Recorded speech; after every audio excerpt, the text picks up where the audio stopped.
अस्सलाम वालेकुम स्टूडेंट, मेरा नाम है सजाद असगर और CSS क्लब यूट्यूब चैनल के प्लेटफॉर्म से आपके साथ लेके आया हूँ एक सीरीज़ करंट डेवलपमेंट की, जिसका बेसिकली मकसद ये है कि जो आपके वन पेपर में करंट इश्यूज़ पे क्वेश्चन आते हैं या फिर आपके PMS के पेपर में GK के क्वेश्चन या करंट इश्यूज़ पे क्वेश्चन आते हैं, उनको सॉल्व करें ताकि आपको भी समझने में मदद मिले और आप भी पेपर में अच्छे मार्क्स हासिल कर सकें।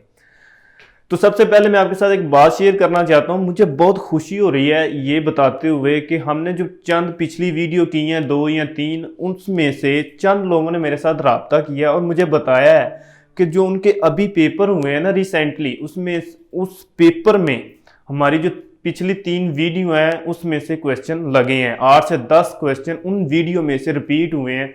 तो मुझे बड़ी खुशी हुई कि मैं आपके लिए कोई आसानी पैदा कर सका और इंशाल्लाह मैंने यही फ़ैसला किया है कि मैं इस चीज़ को कंटिन्यू करूँगा और आप लोगों के प्यार का बहुत बहुत शुक्रिया। सो अब चलते हैं आज की वीडियो की तरफ और इसमें हम अपने करंट इश्यूज़ के जो क्वेश्चन हैं उनको सॉल्व करते हैं। जी, सबसे पहले जी पर्सन ऑफ द ईयर 2020 का जो पर्सन है वो कौन है। सो सबसे पहले आप ये क्वेश्चन जो है वो प्लीज़ लिख लीजिए जी।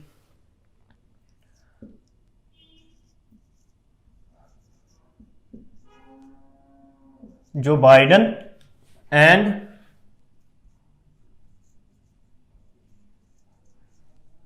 कामला हारिस, ये 2 शख्स हैं जी जिनको पर्सन ऑफ द ईयर का खिताब मिला है इस साल का।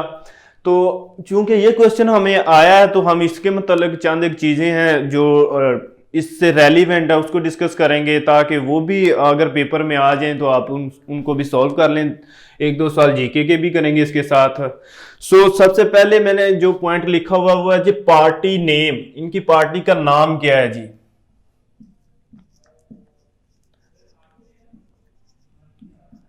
Democratic party. Kamala Harris and Joe Biden जो आने वाले नए सदर और वाइस प्रेसिडेंट होंगे USA के, उनका तल्लुक डेमोक्रेटिक पार्टी से है। इस तरह से है जी प्रेसिडेंट। अब जो बाइडन आएंगे वो कौन से नंबर के प्रेसिडेंट होंगे, इस तरह के सवाल पेपर में आते हैं। जब पिछले प्रेसिडेंट थे तो उनके बारे में भी आता था, जब उससे पिछले प्रेसिडेंट थे तो उनके बारे में भी ये क्वेश्चन आता था। तो अब जो नए प्रेसिडेंट होंगे USA के, उनका नंबर होगा 26।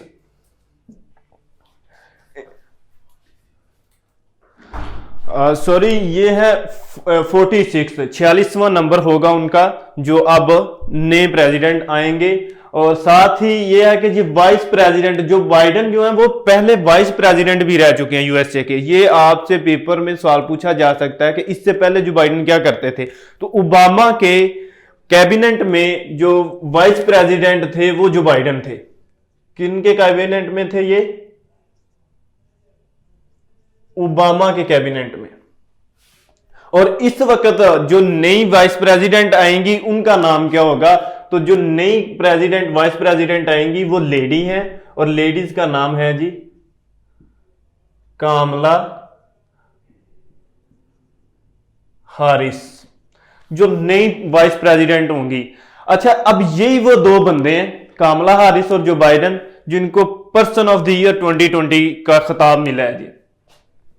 अच्छा, इस तरह से ये भी है कि आपसे ये सवाल भी पूछा जा सकता है first black lady vice president of USA कौन होंगी? तो ये पहली हैं जी कामला हारिस।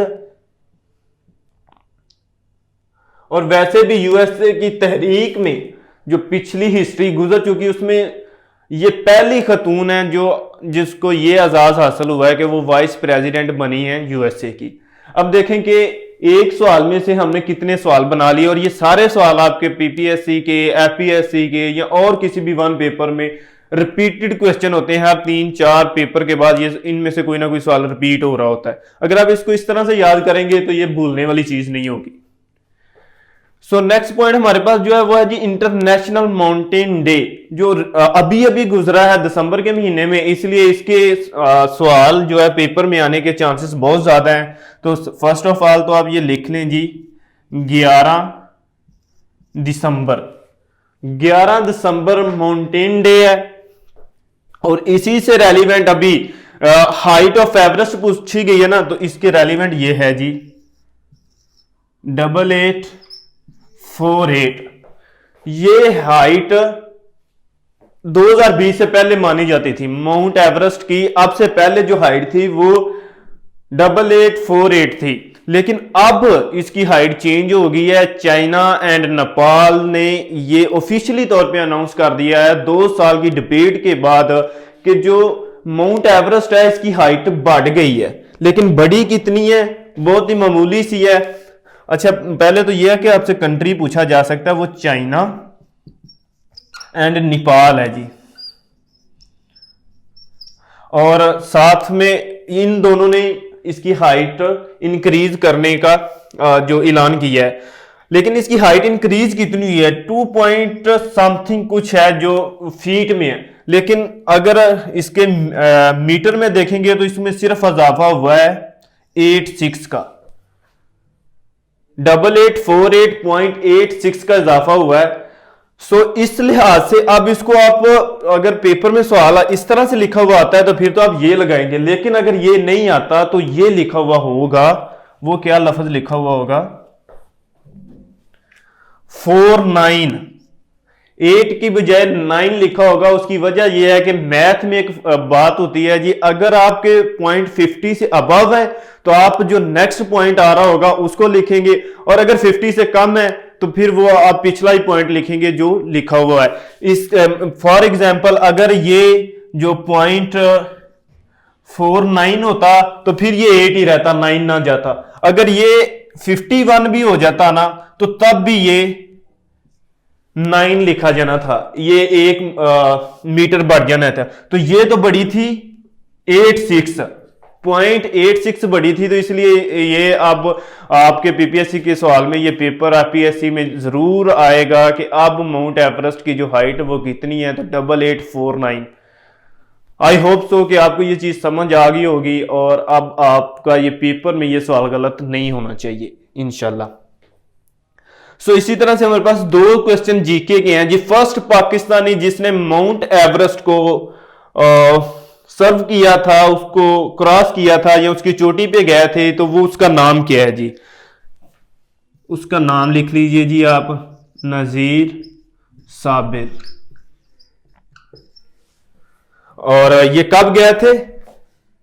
2000 में इन्होंने क्रॉस किया था माउंट एवरेस्ट को। इसी तरह से फर्स्ट लेडी पाकिस्तान से वो कौन सी लेडी थी जिन्होंने माउंट एवरेस्ट को सर्व किया था, तो वो उनका नाम है जी, वो भी आप लिख लें, समीना ख्याल बेग। समीना ख्याल बेग हैं जी जिन्होंने माउंट एवरेस्ट को फर्स्ट लेडी ऑफ पाकिस्तान जिन्होंने सर्व किया था। तो ये आपके जीके के सवाल क्लियर होते हैं। ये आपके पीएमएस में भी सवाल आ चुके हैं, अगर आप पिछले पीएमएस के पेपर देखें तो ये सवाल उसमें आ चुके हैं। सो नेक्स्ट पॉइंट है जी क्वीन एलिजाबेथ 2, उनके बारे में। सो सबसे फर्स्ट ऑफ ऑल तो ये है कि अभी रिसेंटली उनका बर्थडे गुजरा है, तो पेपर में ये सवाल आ सकता है कि उनका ये कौन सा नंबर का बर्थडे था जो उन्होंने मनाया है। सो प्लीज इसको राइट डाउन कर लीजिए जी। 94 नंबर बर्थडे था जी इनका, जो अभी 2020 में मनाया गया है। और ये पैदा कब हुई थी ये भी आपसे पूछा जा सकता है। इसी तरह से जीके का क्वेश्चन आपका क्लियर होता है जी। 1926 के अंदर पैदा होती हैं, और पैदा कहाँ पे होती हैं जी? यूके में। और आज भी इनकी रहायश यूके के अंदर ही है। अब ये आता है जी, इन्होंने रूलिंग स्टार्ट कब की, यानी कि ये क्वीन कब बनती हैं? तो ये क्वीन बनती हैं 1952 के अंदर।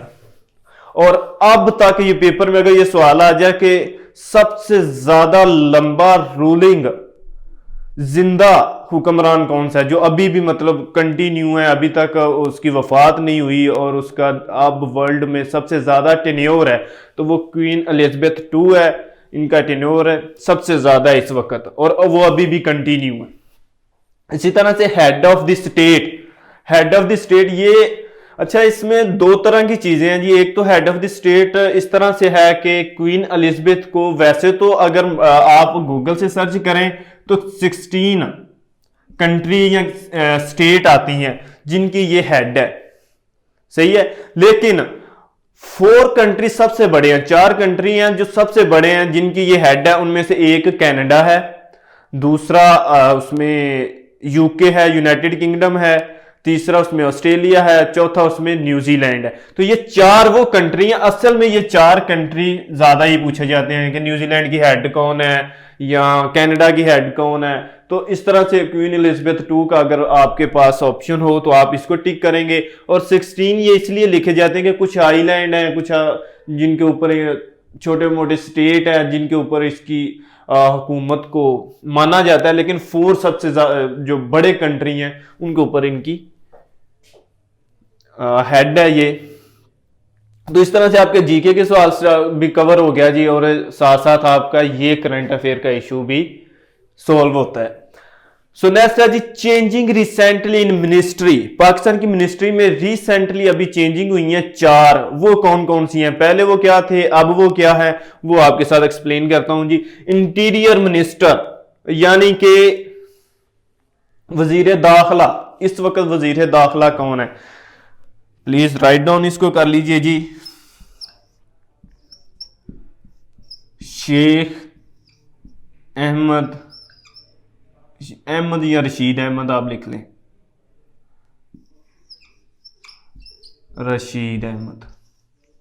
जो अब भी रिसेंटली इंटीरियर मिनिस्टर हैं वो हमारे शेख रशीद अहमद हैं, और इन्होंने एक बुक भी लिखी है। इनकी बुक का नाम है जी लाल हवेली से लेकर अक़वाम मुत्तहिदा तक। ये पेपर में सवाल ज़रूर आ सकता है, इवन 1-2 पेपर में ये सवाल आ भी चुका है कि शेख रशीद की जो अभी बुक आई है उसका टाइटल क्या है, उसका नाम क्या है। तो अक़वाम मुत्तहिदा से लेकर लाल हवेली से लेकर अक़वाम मुत्तहिदा तक, वो टाइटल है उसकी बुक का। इसी तरह से है जी फिनांस मिनिस्टर। अब फिनांस मिनिस्टर हमारे कौन है जी, अब्दुल हफीज शेख, जो अभी रिसेंटली हमारे फिनांस मिनिस्टर तैनात हुए हैं। आप में से बहुत से लोग ये भी सवाल करेंगे ये तो पहले भी थे, तो इसमें चेंजिंग क्या हुई है। पहले ये एडवाइजर थे, प्राइम मिनिस्टर के एडवाइजर थे फाइनेंस के अंदर, लेकिन अब इन्हें फुल फ्लेज मिनिस्ट्री ही दे दी गई है। तो अब ये मिनिस्टर हैं जी फाइनेंस के।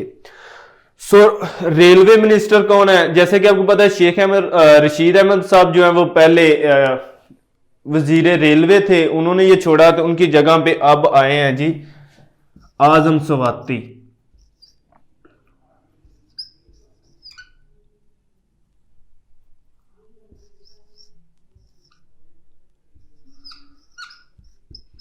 आजम सवाती नए रेलवे मिनिस्टर हैं। और साथ ही अभी ये जो नारकोटिक मिनिस्टर चेंज हुए हैं उनका नाम भी आप लिख लें जी, वो कौन है, एजाज शाह। अच्छा, ये सवाल क्यों आ सकते हैं, क्यों इस वीडियो में मैंने डाले हैं, इसलिए अहम है कि पहले भी मिनिस्ट्री चेंज हो चुकी हैं, अब दोबारा फिर चेंज हुई हैं। तो ये शेख रशीद अहमद एक एक्टिव पॉलिटिशियन है, तो ये सवाल आपके जरूर पूछे जा सकते हैं। इवन ये अब्दुल हफीज का पहले पूछा जा चुका है 3-4 दफा पेपर में कि who is the adviser of prime minister in finance. तो फाइनेंस में जो एडवाइजर थे अब्दुल हफीज थे, अब ये फुल फ्लेज मिनिस्टर हैं फाइनेंस के जी। नेक्स्ट पॉइंट जो है वो ये है जी कि Afghan and Iran railway line, recently इन्होंने एक रेलवे लाइन ओपन की है दोनों कंट्री ने आपस में। वो रेलवे लाइन किस डेट को ओपन हुई है तो वो आप नोट कर लें जी, 10 दिसंबर 2020।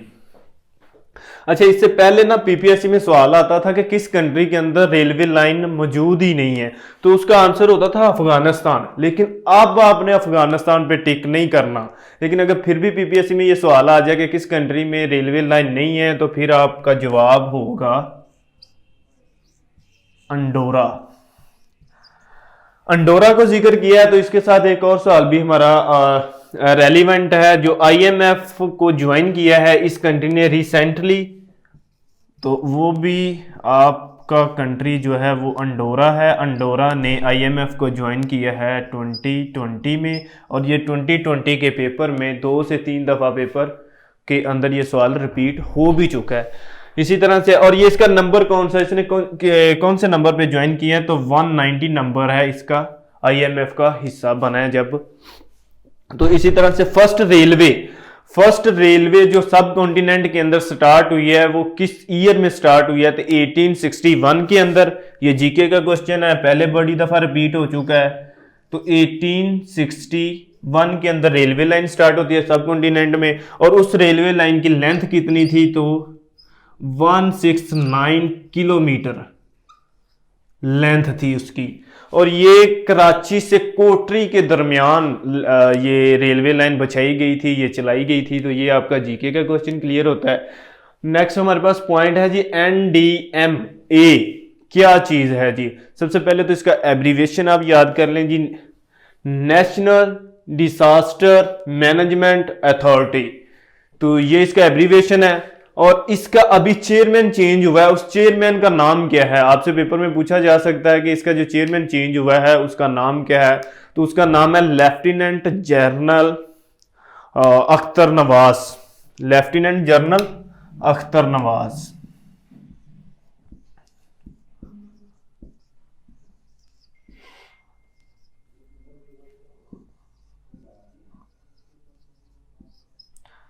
ठीक है। और ये अगर पूछ ले जीके के सवाल में, ये भी तो आ सकता है ना कि ये NDMA जो है वो बना कब था, तो इसकी डेट आप लिख लें 17 अगस्त 2007। और इसका हेडक्वार्टर कहाँ पे है, ये भी अगर पेपर में सवाल आ जाए तो आप लिख सकते हैं जी, इस्लामाबाद के अंदर इसका हेडक्वार्टर है। और ये हमारे सवाल थे इस वीडियो में जो हम डिस्कस करने वाले थे। और आप लोगों का बहुत बहुत शुक्रिया वीडियो देखने का। और इसी तरह से आप हमारी इस वीडियो को लाइक करें, शेयर करें, और इंशाल्लाह हम भी आपके लिए आसानियां पैदा करने की कोशिश करते रहेंगे। Thank you so much. अल्लाह हाफिज़।